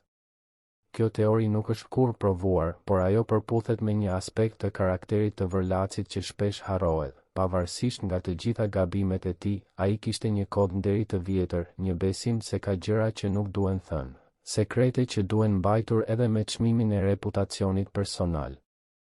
Dhe nëse kjo teori është e vërtetë, atëherë akti i fundit i vërlacit nuk ishte një akt egoizmi, por një akt sakrifice. Por çfarë ndodhi me arkivat që nuk u dogjën? Ato që mbijetuan u konfiskuan nga regjimi komunist që erdhi në pushtet pas luftës. Për dekada, ato u mbajten në arkiva sekrete, të padisponueshme për studiuesit. Vetëm pas rënies së komunizmit në vitet 90, disa prej këtyre dokumenteve u hapën për publikun. Por edhe atëherë, shumë dokumente mbetën të klasifikuara, ose u zhdukën në mënyrë misterioze. Disa historianë besojnë se ka ende dokumente të fshehura diku, ndoshta në arkiva private, ndoshta në banka zvicerane, ndoshta në duart e pasardhësve të atyre që ishin në rrethin e brendshëm të vërlacit. Dhe çdo herë që një dokument i ri zbulohet, ai hedh një dritë të re mbi këtë periudhë komplekse të historisë shqiptare. Një nga dokumentet më interesante që u zbuluan kohët e fundit është një raport i shkruar nga një oficer britanik i inteligjencës që ishte në Shqipëri në vjeshtën e vitit 1044. Në këtë raport, oficeri shkruan: takova vërlacin në shtëpinë e tij në Elbasan. Ai është një njeri i thyer, fizikisht dhe mendërisht. Por edhe në atë gjendje, ai ruajti një dinitet të çuditshëm. Ai nuk u ankua, nuk kërkoi mëshirë, nuk u përpoq të justifikonte veprimet e tij. Ai thjesht tha, bëra atë që mendova se ishte e duhura në atë kohë. Historia do të gjykojë nëse kisha të drejtë. Kam takuar shumë njerëz të fuqishëm në jetën time, por pak prej tyre kanë pasur atë lloj qetësie në balë të humbjes. Ky përshkrim na jep një pamje të rrallë të Vërlacit në muajt e tij të fundit në Shqipëri, një njeri që kishte pranuar fatin e tij, por që nuk kishte humbur plotësisht dinitetin e tij. Por pyetja mbetet, çfarë sekretesh u humbën përgjithmonë në ato zjarre në Elbasan? Çfarë të vërtetash nuk do t'i dim kur sepse Vërlaci vendosi që ato të digjeshin? Dhe a ishte ky një akt i fundit i kontrollit, një mënyrë për të siguruar që edhe në vdekje, ai do të mbante disa sekrete për veten e tij? Këto janë pyetje që historianët do të vazhdojnë t'i bëjnë për vitet e ardhshme, duke shpresuar se një ditë, diku, do të zbulohet një arkiv i ri që do të na japë përgjigje. Por për momentin, ato sekrete mbeten të varrosura, në heshtje, në errësirën e historisë. Në pallatin e Vërlacit në Elbasan ekzistonin tunele dhe bunker që as arkitektët zyrtar nuk i njohin edhe sot. Kush i ndërtoi ato në fshehtësi? Ku çonin këto tunele? Dhe pse në ditët e fundit të qëndrimit të tij në Shqipëri, Vërlaci kontrollonte personalisht këto rrugë evakuimi çdo natë? Garda personale ka mbajtur këto sekrete për më shumë se 3 dekada, por sot flasin për herë të parë.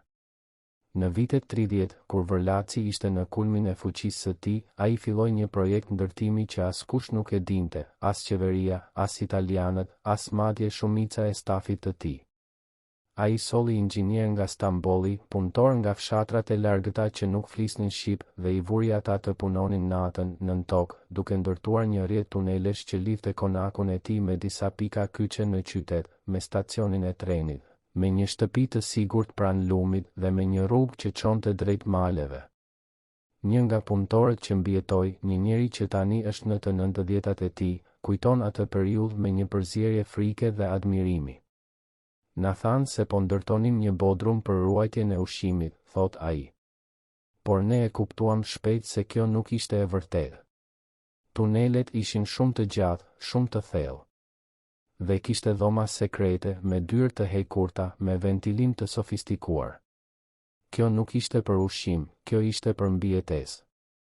Ky njeri kujton se Vërlaci vinte personalisht çdo javë për të inspektuar punën, gjithmonë në orët e vona të natës, gjithmonë i shoqëruar nga vetëm 2 roje. Ai nuk fliste shumë, por shikonte gjithçka me një vëmendje të jashtëzakonshme, duke kontrolluar çdo detaj, duke bërë pyetje të mprehta për rezistencën e murave, për sistemin e ajrimit, për rrugët e daljes. Por pse Vërlaci ndërtoi këto tunele? Përgjigjja qëndron në paranojen e tij në rritje. Që nga viti 1030, kur marrëdhënia e tij me Zogun filloi të përkeqësohej, Vërlaci jetonte me frikën konstante se një ditë mund të sulmohej, ose të arrestohej, ose të detyrohej të largohej me nxitim. Ai kishte parë se çfarë i kishte ndodhur aristokratëve të tjerë në Evropë, si kishin humbur gjithçka në një natë, si kishin ikur me duart bosh. Dhe ai ishte i vendosur që kjo të mos i ndodhte atij. Prandaj, ai ndërtoi një sistem evakuimi që do t'i lejonte të largohej nga shtëpia e tij pa u parë, të arrinte në stacionin e trenit ose në lum pa kaluar nga rrugët kryesore, të zhdukej në mal nëse ishte e nevojshme. Ishte një plan i përsosur në teori. Por në praktik, këto tunele u bën një burim i ri ankthit për Vërlacin. Sepse sa më shumë ai ndërtonte, aq më shumë ai mendonte për skenaret ku do t'i duhej t'i përdorte. Çdo natë, para se të shkonte në shtrat, ai zbriste në tunel dhe ecte nëpër të, duke kontrolluar që gjithçka ishte në rregull, që asnjë derë nuk ishte bllokuar, që asnjë rrugë nuk ishte zbuluar. Kjo u bë një ritual obsesiv, një ritual që e lodhte fizikisht, por që ai nuk mund ta linte. Sepse në mendjen e tij, momenti kur ai do të ndalonte së kontrolluari tunelet do të ishte momenti kur ai do të ishte më i cënueshëm. Një nga rojet që e shoqëronte në këto inspektime natën tregon një detaj shqetësues.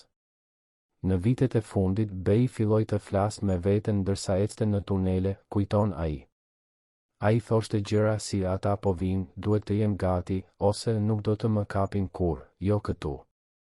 Ishte sikur ai po luftonte një luftë në mendjen e tij, një luftë që ne nuk mund ta shikonim. Kjo sjellje tregon se sa thellë paranoja kishte depërtuar në psikikën e Vërlacit. Ai nuk jetonte më në botën reale, por në një botë të krijuar nga frika e tij, ku çdo hije ishte një kërcënim, çdo tingull ishte një paralajmërim. Por tunelet nuk ishin vetëm për evakuim, ato ishin gjithashtu për ruajtje. Në disa nga dhomat më të thella, Vërlaci kishte fshehur pjesë të pasurisë së tij, ari, dokumente, objekte me vlerë.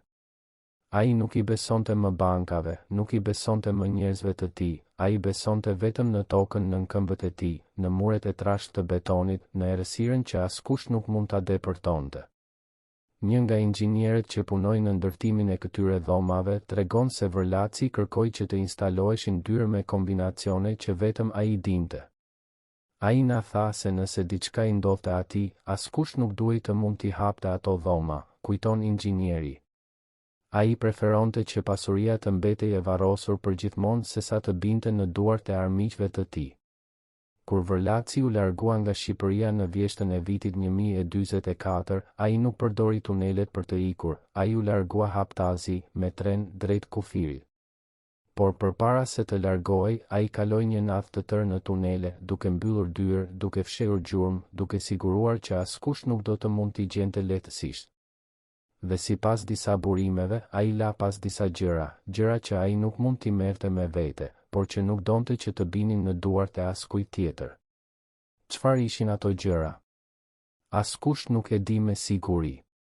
Disa thonë se ishte arë, të tjerë thonë se ishin dokumente, të tjerët thonë se ishin thjesht kujtime personale që ai donte të mbeteshin të fshehura për gjithmonë. Pas luftës, kur komunistët morën pushtetin, ata e dinin për ekzistencën e tuneleve, disa nga njerëzit e Vërlacit kishin folur. Por kur ata u përpoqën t'i eksploronin, ata gjetën se shumica e dhomave ishin të mbyllura me dyrë që nuk mund të hapeshin pa i shkatërruar. Dhe Vërlaci kishte qenë aq i kujdesshëm në ndërtimin e tyre sa që edhe shkatërimi i dyrëve rrezikonte të shemte të gjithë tunelin. Prandaj, komunistët vendosën të mbyllin hyrjet dhe të lënë tunelet të harrohen.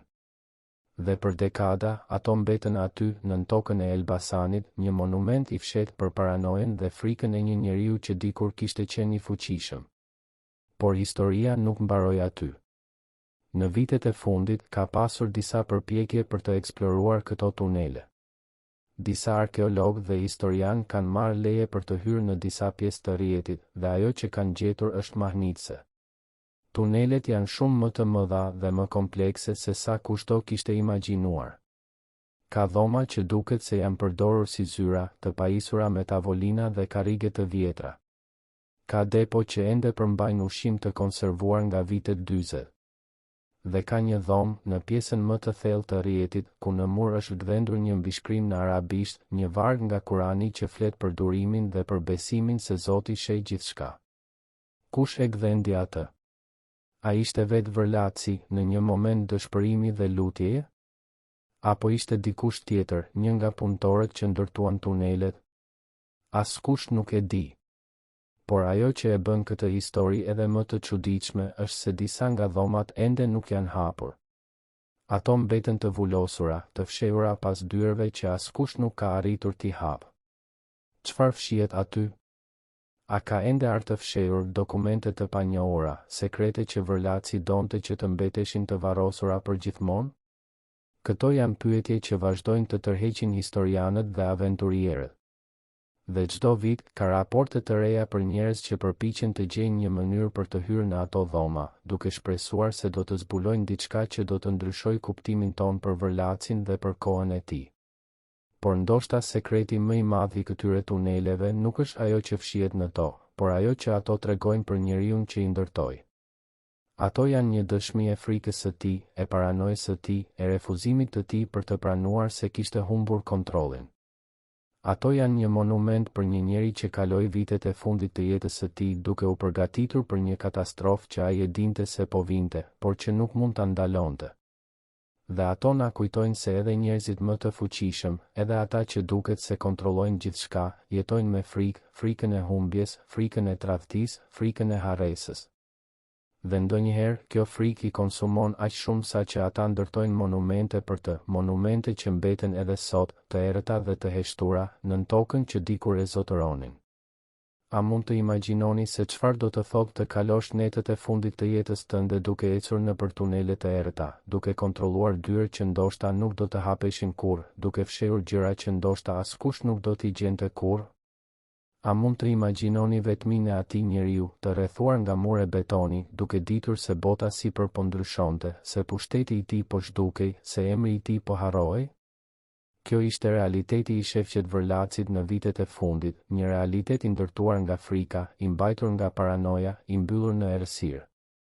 Dhe kur ai u largua më në fund, ai la pas jo vetëm tunele, por edhe një pyetje që ne ende po përpiqemi t'i përgjigjemi. Çfarë e bën një njeri të fuqishëm kaq të frikësuar? Dhe çfarë sekreti mund të jetë aq i rëndësishëm sa që ai preferoi ta varros përgjithmonë se sa ta ndante me botën?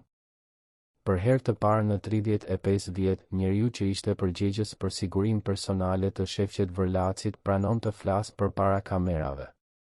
Ajo që na tregon për javët e fundit të qëndrimit të Vërlacit në Shqipëri do të përmbysë gjithçka që mendoni se dini. Nga bisedat private midis Vërlacit dhe njerëzve të tij më të besuar, te planet e dëshpëruara për të shpëtuar atë që kishte mbetur nga pasuria, te momenti kur ai kuptoi se gjithçka kishte mbaruar. Një dëshmi ekskluzive që do t'ju mbaj me frymën pezull. Ky njeri, që do ta quajmë Mehmet për të mbrojtur identitetin e familjes së tij, ishte një nga 5 rojet që kishin akses në të gjitha dhomat e konakut, që dinin çdo sekret, çdo plan evakuimi, çdo fshehje ku ruhej ari. Shefqet Bey nuk ishte më njeriu që kisha njohur 10 vjet më parë, fillon Mehmet, zëri i tij i qëndrueshëm por i mbushur me një trishtim të thellë. Ai ishte bërë hije e vetvetes. Nuk hante pothuajse asgjë, nuk flinte më shumë se 2 ose 3 orë në natë, dhe kalonte orë të tëra duke shikuar nga dritarja, sikur po priste dikë që nuk vinte kurrë. Mehmet kujton një bisedë që pati me Vërlacin në gusht të vitit 1044, vetëm disa javë para se partizanët të fillonin të afroheshin në Elbasan. Ishte një mbrëmje e nxehtë vere dhe Vërlaci e kishte thirrur në bibliotekë, jo për të dhënë urdhra, por thjesht për të folur. Ai më tha diçka që nuk e kam harruar kurrë, tregon Mehmet. Ai tha, Mehmet, unë kam ndërtuar gjithçka mbi një themel që mendoja se ishte i fortë, mbi tokën, mbi parat, mbi lidhjet. Por tani e kuptoj se ky themel ishte rërë. Dhe kur era e historisë fryn, rëra shpërndahet dhe nuk mbetet asgjë. Pastaj ai heshti për një kohë të gjatë dhe unë nuk dija çfarë të thoja. Çfarë mund t'i thuash një njeriu që ka humbur gjithçka, por që ende qëndron në këmbë, duke u përpjekur të ruajë dinjitetin e tij? Por ajo që Mehmet zbulon më pas është edhe më shqetësuese.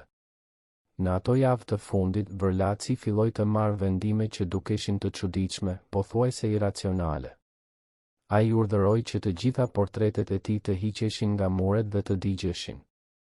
Ai kërkoi që të gjitha uniformat e tij zyrtare, të gjitha dekoratat që kishte marrë gjatë viteve, të paketohen dhe të dërgohen në një adresë në Zvicër, por kur pakoja arriti atje, ajo përmbante vetëm letra bosh. Ai kaloi një natë të tërë duke djegur letra në bibliotekë, dhe kur Mehmet u përpoq të hynte për të parë nëse ai ishte mirë, Vërlaci e ndaloi me një zë që nuk pranonte kundërshtim. Ajo natë, thot Mehmet, unë dëgjova tinguj që nuk i kisha dëgjuar kur më parë nga ai njeri, tinguj që dukeshin si të qara, por të mbytura, sikur ai po përpiqej të mos i linte askush t'i dëgjonte. Një detaj tjetër që Mehmet zbulon ka të bëjë me takimin e fundit që Vërlaci pati me një emisar italian, vetëm 3 ditë para se të largohej nga Shqipëria. Emisari kishte ardhur për t'i ofruar një marrëveshje. Nëse Vërlaci do të qëndronte dhe do të vazhdonte të bashkëpunonte me administratën italiane, ata do të garanton sigurinë e tij dhe të familjes së tij. Por Vërlaci e refuzoi.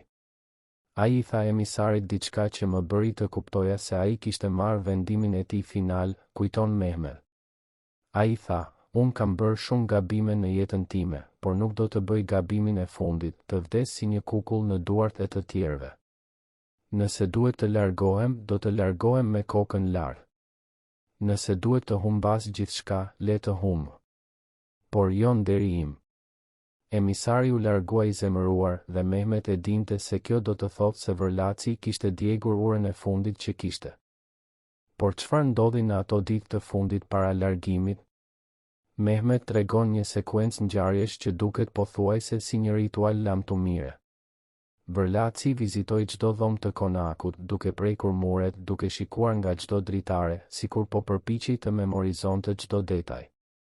Ai zbriti në tunelet për herë të fundit dhe kaloi orë të tëra atje, duke ecur nëpër korridoret e errëta, duke kontrolluar dyrë që ai e dinte se nuk do t'i hapte kurrë më.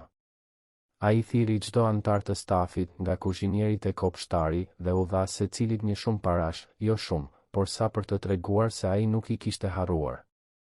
Dhe në mbrëmjen e fundit, ai ul në koltukun e tij të preferuar në bibliotekë, piu një gotë raki dhe qëndroi aty në heshtje derisa erdhi koha për të shkuar në stacion. Kur ai u ngrit për të shkuar, unë e pyeta nëse donte që të shkoja me të, thot Mehmet, zëri i tij duke u thyer për herë të parë. Ai buzëqeshi, një buzëqeshje të trishtuar, të lodhur, dhe tha, jo, Mehmet. Rruga ime përfundon këtu. Por rruga jote vazhdon. Kujdesu për familjen tënde, haro gjithçka që ke parë këtu dhe jeto një jetë të qetë. Kjo është urdhëri im i fundit për ty. Pastaj ai doli nga dera, hyri në makinë dhe u largua. Unë qëndrova në prag dhe e shikova derisa makina u zhduk në errësirë. Dhe e dija se nuk do ta shija kurrë më. Kjo dëshmi na jep një pamje të rrallë të Vërlacit në momentet e tij më njerëzore, jo si një oligark të ftohtë apo një politikan të paarsyeshëm, por si një njeri që po përballej me fundin e gjithçkaje që kishte ndërtuar, dhe që po përpiqej të gjente një mënyrë për ta pranuar atë me dinjitet. Ai nuk iku si një frikacak, duke u fshehur në errësirë. Ai u largua haptazi, duke ditur se po linte pas një jetë të tërë, por duke refuzuar të lutet për mëshirë apo të kërkoj falje. Kjo ishte Vërlaci deri në fund, krenar, i vetmuar, i pamposhtur nga rrethanat, edhe kur gjithçka rreth tij po shkatërrohej. Por pyetja që Mehmet nuk mund t'i përgjigjet është kjo: a pendoi Vërlaci për zgjedhjet që kishte bërë? A mendonte ai se bashkëpunimi me italianët kishte qenë një gabim fatal? A dëshironte ai të kthehej në kohë dhe të bënte gjëra ndryshe? Nuk e di, thot Mehmet. Ai nuk foli kurrë për pendim. Ai foli për drejtësi, për nder, për atë që ai besonte se ishte e duhura. Por nëse ai pendoi thellë brenda, ai nuk e tregoi kurrë. Dhe ndoshta kjo ishte forca e tij më e madhe, aftësia për të jetuar me pasojat e zgjedhjeve të tij, pa u ankuar, pa u justifikuar, thjesht duke pranuar se kjo ishte rruga që ai kishte zgjedhur. A mund të imagjinoni se çfarë do të thotë të jesh dëshmitar i fundit të një epoke që po mbaron? A mund të imagjinoni se si ndihesh kur shikon një njeri që dikur ishte i fuqishëm, që komandonte respekt dhe frikë, tani duke u larguar në errësirë, i vetëm dhe i harruar? Kjo është historia që Mehmet mban me vete për më shumë se 70 vjet, historia e një njeriu që humbi gjithçka, por që refuzoi të humbas veten. Dhe kjo histori na mëson diçka të rëndësishme, se në fund ajo që mbetet nga ne nuk janë paratë që grumbulluam, as pushteti që ushqyem, por mënyra se si përballemi me humbjen, me dështimin, me fundin e rrugës. Dhe në këtë sens, shefqet Vërlaci, pavarësisht nga të gjitha gabimet e tij, tregoi një lloj guximi që është i rrallë, guximin për të pranuar humbjen me kokën lart. Gjendet një valixhe e zezë, e mbyllur me 4 brava, e fshehur në një dhomë sekrete pas bibliotekës. Brenda saj ndodheshin kontrata pronësie për gjysmën e tokave bujqësore të Shqipërisë, letra bankare nga Zvicra dhe Franca, dhe një dokument i shkruar dorazi që detajonte çdo lek të dhënë për financimin e revolucionit. Emri në fund i çdo faqeje ishte i njëjtë, Shefqet Bej Vërlaci. Por menjëherë pas largimit të tij nga Shqipëria, kjo valixhe u zhduk pa gjurmë. Kush e mori atë? Dhe më e rëndësishmja, çfarë fshinin ato dokumente që vetë Vërlaci nuk donte t'i shite askush? Kjo valixhe, që u përmend në fillim të historisë son, bëhet tani qendra e një misteri që vazhdon të tërheqë historianët edhe sot. sepse nëse ajo valigje do të gjendej, ajo do të zbulonte të vërtetën e plot për marrëdhënien midis Vërlacit dhe Zogut, për shumat e sakta që u transferuan, për premtimet që u bën dhe u thyen. Por ajo valigje nuk u gjet kurrë, të paktën jo zyrtarisht. Ka një teori që qarkullon midis historianëve dhe kërkuesve të thesareve, teoria se valigja nuk u zhduk rastësisht, por u mor me qëllim nga dikush që e dinte saktësisht ku ishte dhe çfarë përmbante. Disa besojnë se ishte vetë Vërlaci që e mori me vete kur u largua, duke e fshehur diku në Zvicër. Të tjerë besojnë se ishte një nga njerëzit e tij të besuar që e mori si një lloj sigurie, një mënyrë për të pasur diçka për të negociuar nëse do të arrestohej nga regjimi i ri. Dhe ka edhe ata që besojnë se valigja u mor nga agent të huaj, ndoshta italian, ndoshta britanik, që donin të dinin saktësisht se sa para kishin qarkulluar në politikën shqiptare gjatë atyre viteve. Por ka një version tjetër të kësaj historie që është edhe më intrigues. Sipas një burimi që pretendoi se kishte qenë pjesë e operacionit të largimit të Vërlacit, valigja nuk u mor fare, ajo u shkatërrua. Bej e dinte se nëse ajo valigje do të binte në duart e gabuar, ajo do të shkatëronte jo vetëm të, por edhe dhjetëra njerëz të tjerë që kishin qenë të përfshirë në ato transaksione, thot ky burim. Prandaj, në natën para largimit të tij, ai e hapi valigjen, mori vetëm disa dokumente që ai kishte nevojë për të provuar identitetin e tij dhe për të aksesuar llogaritë e tij bankare, dhe pjesën tjetër e dogji. Ai e dogji gjithçka, kontratat, letrat, madje edhe disa nga ari që ishte aty, duke e shkrirë atë për ta bërë të paidentifikueshëm. Ai nuk donte që askush të mund të gjurmonte historinë e plotë të asaj që kishte ndodhur. Nëse kjo histori është e vërtetë, atëherë ajo shpjegon pse valigja nuk u gjet kurrë, sepse ajo thjesht nuk ekziston më. Por ajo gjithashtu ngre një pyetje tjetër, pse Vërlaci do të shkatëronte prova që mund t'i kishin ndihmuar atij të justifikojë, të tregonte se ai kishte qenë një patriot që kishte investuar në të ardhmen e Shqipërisë?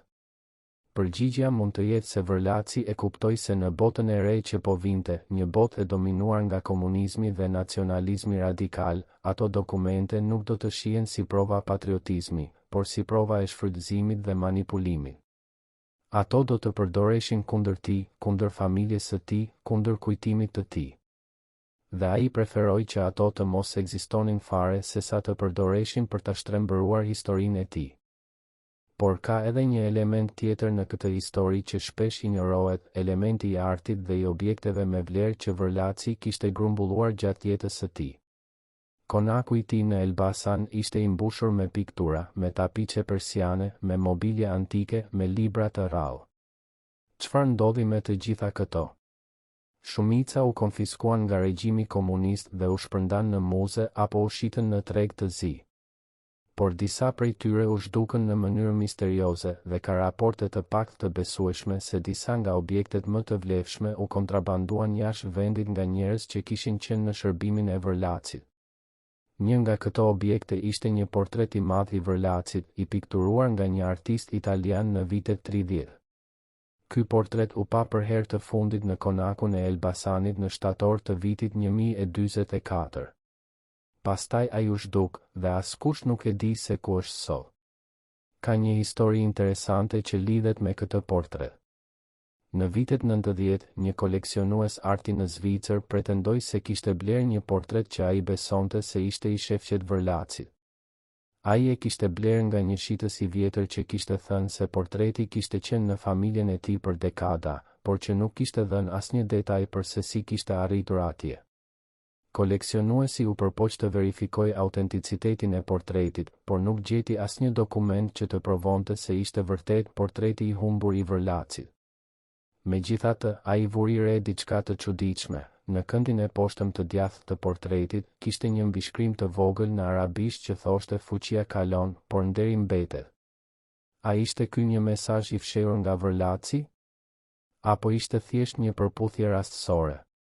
Askush nuk e di me siguri dhe portreti u shit më vonë në një ankant private, duke zhdukur përsëri në errësirë.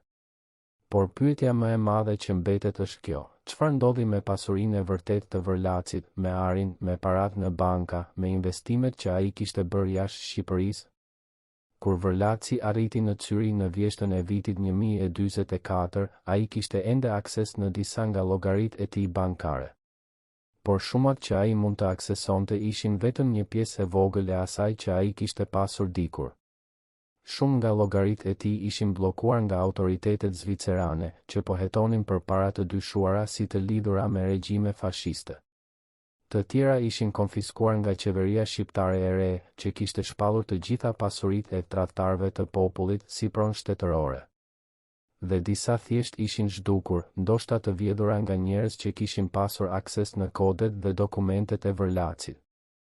Një dokument i zbuluar kohët e fundit në arkivat zvicerane tregon se Vërlaci kaloi muajt e fundit të jetës së tij duke u përpjekur të rikuperojë të paktën një pjesë të pasurisë së tij. Ai shkroi letra të shumta në banka, duke kërkuar të aksesojë llogaritë e tij, duke ofruar prova të identitetit, duke shpjeguar se ai nuk kishte qenë një fashist, por thjesht një njeri që kishte përpjekur të mbijetojë në kohë të vështira. Por shumica e këtyre letrave mbetën pa përgjigje ose morën përgjigje negative. Bankat nuk donin të merreshin me një figurë kaq kontroverse, veçanërisht në një kohë kur bota po përpiqej të harronte luftën dhe të fillonte nga e para. Dhe kështu Vërlaci u gjet duke jetuar në një apartament modest me një pension të vogël, duke shpenzuar ditët e tij duke lexuar gazeta dhe duke shkruar letra që askush nuk i lexonte. Por ka një detaj i fundit që duhet përmendur, një detaj që hedh një dritë të re mbi karakterin e Vërlacit. Në testament, ai la udhëzime që çdo gjë që mbetej nga pasuria e tij pas vdekjes së tij të shkonte për të financuar një shkollë në Elbasan, një shkollë që do të jepte arsim falas për fëmijët e familjeve të varfra. Kjo ishte një gjest i çuditshëm nga një njeri që kishte kaluar jetën duke grumbulluar pasuri dhe duke mbrojtur privilegjet e klasës së tij. Por ndoshta, në fund, Vërlaci e kuptoi se pasuria që ai kishte grumbulluar nuk kishte kuptim nëse ajo nuk përdorej për diçka më të madhe se vetja e tij. Fatkeqësisht, ky testament nuk u zbatua kurrë, regjimi komunist e injoroi atë, dhe shkolla nuk u ndërtua kurrë. Por fakti që Vërlaci e shkroi atë tregon se edhe në fund ai po përpiqej të gjente një mënyrë për të lënë një trashëgimi që nuk do të ishte vetëm për pushtet dhe pasuri, por për diçka që do të ndihmonte njerëzit që ai kishte lënë pas. A mund të imagjinoni se çfarë do të thotë të kalosh vitet e fundit të jetës tënde duke u përpjekur të rikuperosh atë që ke humbur, duke ditur se çdo përpjekje është e kotë, por duke vazhduar megjithatë sepse nuk di çfarë tjetër të bësh? A mund të imagjinoni dhimbjen e të pasurit pasur gjithçka dhe të mbetur me pothuajse asgjë, të pasurit që një fuqishëm dhe të mbetur i harruar? Kjo ishte realiteti i shefqet Vërlacit në Zyri, një realitet i mbushur me pendim, me vetmi, me një ndjenjë se jeta e tij kishte qenë një rrugë e gjatë që kishte çuar në një vend bosh. Por edhe në atë boshllëk, ai ruajti diçka që askush nuk mund t'ia merrte, dinjitetin e tij, refuzimin e tij për t'u ankuar, vendosmërinë e tij për të jetuar sipas kodeve të tij deri në fund. Dhe ndoshta, në fund të fundit, kjo është trashëgimia e tij e vërtetë, jo pasuria që ai grumbulloi, por mënyra se si ai e përballoi humbjen e saj. Më 21 korrik të vitit 1046, në një apartament të vogël në Zyri, shefqet Vërlaci e përfundoi udhëtimin e tij toksor. Ai ishte i vetëm, familja e tij kishte mbetur në Shqipëri, të shpërndar, disa të burgosur nga regjimi i ri, të tjerë duke u përpjekur të mbijetonin duke fshehur lidhjen e tyre me emrin Vërlaci. Ai kishte kaluar muajt e fundit në një gjendje shëndetësore të dobët, por kishte refuzuar të shkonte në spital, duke thënë se preferonte të përfundonte udhëtimin e tij në qetësi, pa zhurmë, pa drama. Kur trupi i tij u gjet pranë krevatit të tij ishte një letër e shkruar dorazi, letra e fundit që ai shkroi, drejtuar askujt në veçanti, por ndoshta botës në përgjithësi.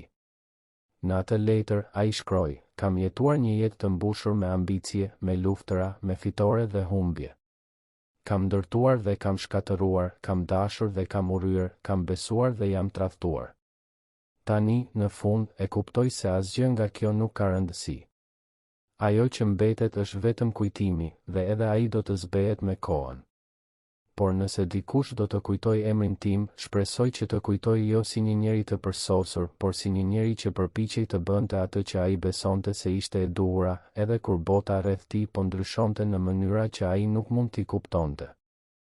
Pas vdekjes së tij, nuk pati ceremoni të mëdha, nuk pati fjalime përkujtimore, nuk pati turma që erdhi për t'i dhënë lamtumirën e fundit.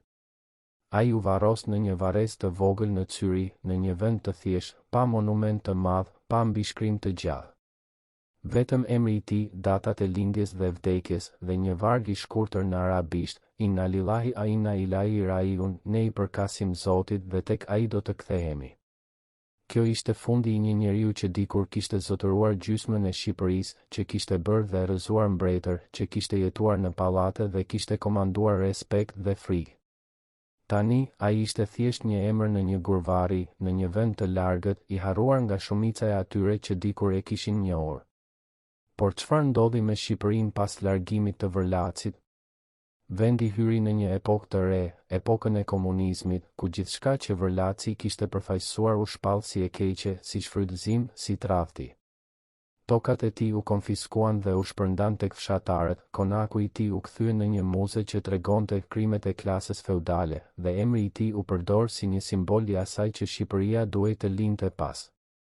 Për dekada, askush nuk guxoi të fliste pozitivisht për Vërlacin, ai ishte një tabu, një emër që nuk duhej përmendur përveç se me përbuzje. Dhe kështu, historia e tij u shtrembërua, u thjeshtua, u kthye në një karikaturë të një oligarku të keq që kishte shfrytëzuar popullin dhe kishte tradhtuar vendin. Por pas rënies së komunizmit, kur arkivat filluan të hapen dhe historianët filluan të rishikojnë të kaluarën me sy më kritik, një pamje më komplekse e Vërlacit filloi të dalë. Disa historian filluan të argumentojnë se ai nuk ishte thjesht një tradhtar, por një njeri që kishte përpjekur të lundrojë në një kohë jashtëzakonisht të vështirë, ku çdo zgjedhje ishte e keqe dhe ku mbijetesa kërkonte kompromise të dhimbshme. Të tjerë argumentuan se ai kishte qenë një vizionar që kishte parë se Shqipëria kishte nevojë për stabilitet dhe për lidhje me Evropën, edhe nëse kjo do të thoshte të pranonte një shkallë varësie nga fuqitë e mëdha. Dhe ka edhe ata që thonë se ai ishte thjesht një njeri i kohës së tij, një aristokrat që besonte në rendin tradicional, që nuk mund të kuptonte forcat e reja të nacionalizmit dhe socializmit që po shndërronin botën. Çfarë ndodhi me familjen e tij? Fëmijët e Vërlacit, Behje, Fazilet, Ismail, Mehtab, patën fate të ndryshme. Disa u burgosën për vite nga regjimi komunist, të akuzuar për lidhje me klasën armike. Të tjerë arritën të mbijetonin duke fshehur identitetin e tyre, duke ndërruar emra, duke jetuar në fshehtësi. Disa emigruan, duke u përpjekur të fillonin jetë të reja në vende të tjera, larg nga hija e emrit Vërlaci. Dhe disa thjesht u zhdukën nga regjistrat historik, fati i tyre i panjohur. Kjo ishte çmimi që familja e tij pagoi për zgjedhjet që ai bëri, një çmim që vazhdoi të paguhet shumë kohë pas vdekjes së tij. Por ka një pyetje që mbetet e hapur, një pyetje që historianët ende po përpiqen t'i përgjigjen: a ishte Vërlaci një viktime e rrethanave, apo ishte ai një arkitekt i fatit të tij? A mund të kishte bërë zgjedhje të ndryshme që do të kishin çuar në një rezultat të ndryshëm? Apo ishte ai i kapur në një rrjet forcash historike që ishin më të mëdha se ai, që nuk mund të kontrollohen nga asnjë individ, pavarësisht sa i fuqishëm? Këto janë pyetje që nuk kanë përgjigje të lehta. Sepse historia nuk është një lojë ku mund të kthehesh prapa dhe të provosh skenar të ndryshëm. Historia është një rrjedhë e ngjarjeve ku çdo zgjedhje çon në pasoja që nuk mund të parashikohen plotësisht, ku edhe njerëzit më të mençur dhe më të fuqishëm mund të gjejnë veten të kapërcyer nga forca që nuk i kuptojnë. Ajo që ne mund të themi me siguri është se shefqet Vërlaci ishte një figurë komplekse, as hero, as villajn, por një njeri me virtyte dhe me tëmeta, me ambicie dhe me frikra, me momente guximi dhe me momente dobësie. Ai jetoi në një kohë kur Shqipëria po kalonte nga një botë e vjetër në një botë të re, dhe ai u përpoq të gjejë një vend për veten e tij në atë tranzicion. Ai dështoi, por dështimi i tij na mëson diçka të rëndësishme për natyrën e pushtetit, për kufijtë e ambicies njerëzore, për çmimin që paguhet kur përpiqesh të kontrollosh forca që janë më të mëdha se ti. Sot, nëse vizitoni Elbasanin, mund të gjeni ende gjurmë të Vërlacit. Konaku i tij ende qëndron, edhe pse i shndërruar dhe i ndryshuar nga vitet.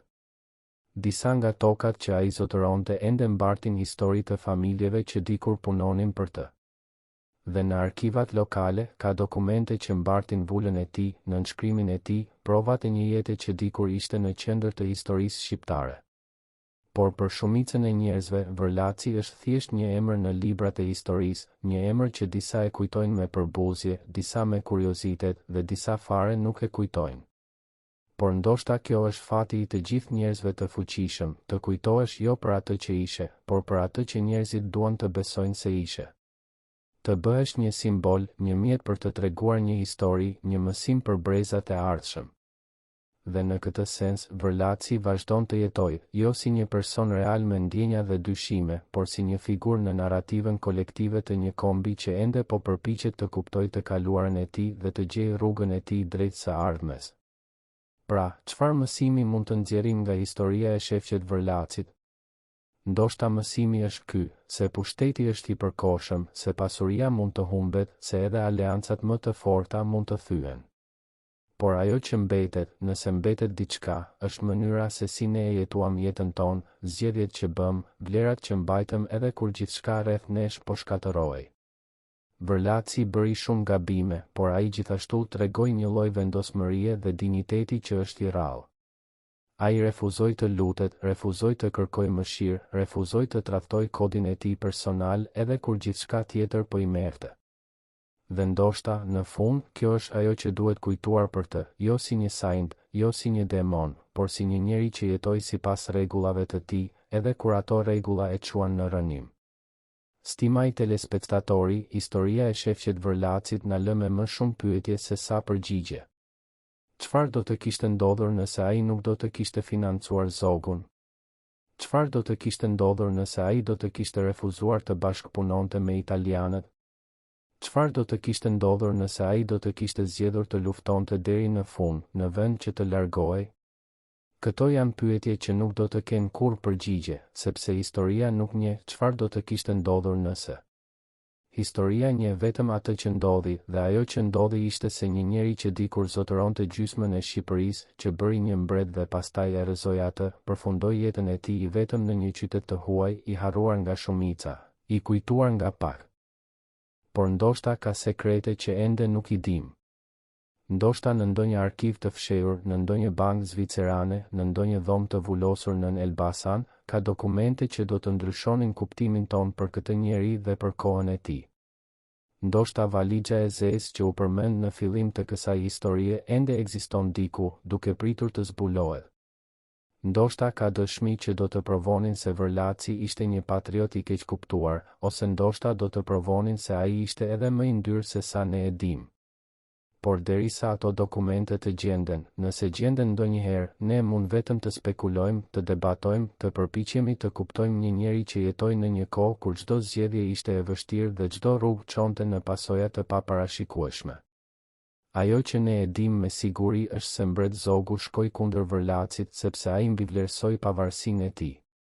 Ai mendoi se kurora në kokë e bënte atë të paprekshëm dhe harroi rregullin kryesor të politikës së asaj kohe. Nuk mund të poshtërosh atë që paguan faturat e tua. Vërlaci e provoi se në Shqipërinë e vjetër, titulli bej ndonjëherë peshonte më shumë se titulli mbret.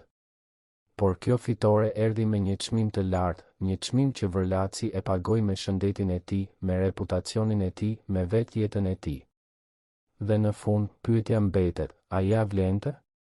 Stimaj telespektatori, nëse keni ndjekur këtë histori tragjike deri në fund, shkruani në komente nga cili qytet jeni. Na është e rëndësishme të dimë se ku shefqet Vërlaci ende kujtohet. Dhe abonohuni në kanal për të mos humbur të vërtetën për idhujt e historisë.